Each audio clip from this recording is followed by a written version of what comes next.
भारतीय नर्स निमिषा प्रिया की फांसी 16 जुलाई को तय हो चुकी है।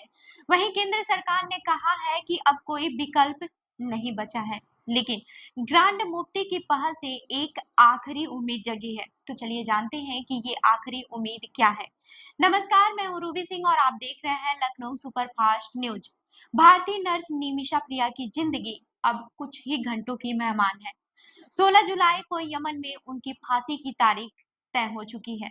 तमाम कोशिशों और कानूनी लड़ाई के बाद अब भारत सरकार ने खुद सुप्रीम कोर्ट में कहा कि निमिषा की फांसी रोकने का अब उसके पास कोई और रास्ता नहीं बचा। लेकिन इसी बीच एक और छोटी सी उम्मीद की किरण फिर से नजर आई है, और वो भी भारत के ग्रांड मुफ्ती के दखल से। केंद्र सरकार ने सुप्रीम कोर्ट को बताया कि यमन के हालात बेहद ही खराब है।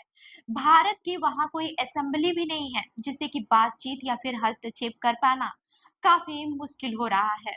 सरकार ने यमन के अभियोजक को पत्र भेजा और एक धार्मिक प्रतिनिधि के जरिए बातचीत की भी कोशिश की, लेकिन कोई खास नतीजा नहीं निकल सका। सरकार ने साफ कहा कि जब तक मारे गए शख्स का परिवार ब्लड मनी यानी कि मुआवजा स्वीकार नहीं करता, तब तक कोई बातचीत का काम नहीं होगा।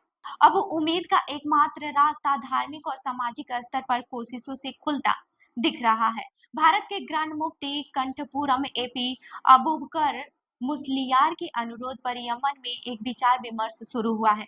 इस बातचीत का नेतृत्व यमन के मशहूर सूफी विद्वान शेख हबीब उमर कर रहे हैं। उनके प्रतिनिधि हबीब अब्दुल रहमान अली मसूद ने उत्तरी यमन में इमरजेंसी मीटिंग की, जिसे यमन सरकार के प्रतिनिधियों, क्रिमिनल कोर्ट के चीफ जज, मृतक के भाई और स्थानीय आदिवासी नेताओं से बातचीत हुई। भले ही मीटिंग में क्या चर्चा हुई इसकी जानकारी सार्वजनिक नहीं है, लेकिन ग्रांड मुफ्ती के हस्तक्षेप से एक बार फिर यह उम्मीद जगी है कि शायद कुछ चमत्कार हो जाए।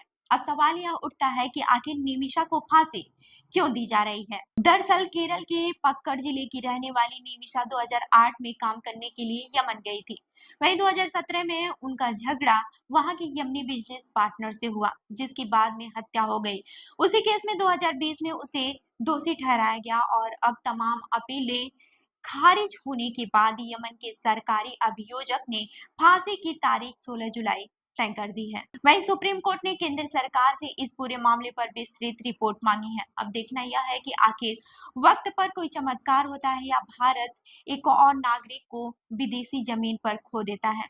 तो इस खबर पर आपका क्या कहना है, हमें कमेंट करके जरूर बताएं। और ऐसी ही अन्य खबरों के लिए हमारे चैनल को लाइक करें, शेयर करें और सब्सक्राइब करना न भूलें। मिलते हैं अगली खबर में, तब तक के लिए देखते रहिए लखनऊ सुपरफास्ट न्यूज। धन्यवाद।